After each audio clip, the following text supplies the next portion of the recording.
রাজধানীর চীন মৈত্রী সম্মেলন কেন্দ্রে বিএনপির চেয়ারম্যান তারেক রহমানের সাথে গুম, খুন ও নির্যাতনের শিকার হওয়া পরিবারের সদস্যদের মতবিনিময় করতে এই অনুষ্ঠানের আয়োজন। জন্যই আমরা ফিরত এসেছি। অনুষ্ঠানে বিগত সরকারের দমনপীড়ন ও নির্যাতনের বর্ণনা দিয়ে ঘটনার সুষ্ঠু বিচার দাবি করেন ভুক্তভোগী পরিবারের সদস্যরা। আমরা আজ কি যন্ত্রণা কাটাচ্ছি সেটা কেউ বুঝতে পারবে না। আমার বাবাকে যখন নিয়ে যায় তখন আমার 3 বছর বয়স ছিল। আমি তখন বাবা মানেটাও বুঝতাম না। আমি যদি তখন জানতাম আমি আমার বাবাকে হারিয়ে ফেলবো, তাহলে আমি আমার বাবাকে জড়িয়ে ধরে একটু কান্না করতাম। আমি আমার বাবাকে আর কখনো পাবো না, আমি এটা কখনো জানিনি।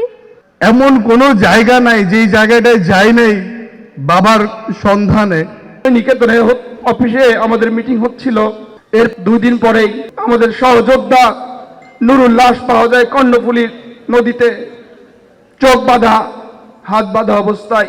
এখনো অনেকেই এখানে আছে যারা অপেক্ষা করছে তাদের স্বজনদের জন্য।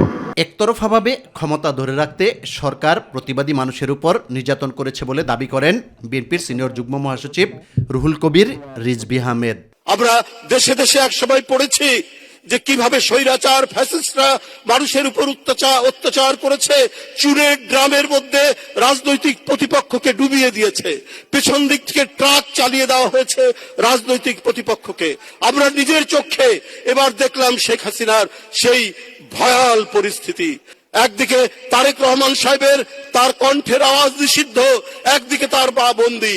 বিএনপির স্থায়ী কমিটির সদস্য সালাউদ্দিন আহমেদ বলেন, সকল ষড়যন্ত্রের বেড়াজাল ছিন্ন করে দেশের মানুষ গণতন্ত্রের পথে ফিরবে। আপনারা দোয়া করবেন যাতে আমরা প্রত্যেকটি গুমের খুনের বিচার এই দেশে করতে পারি।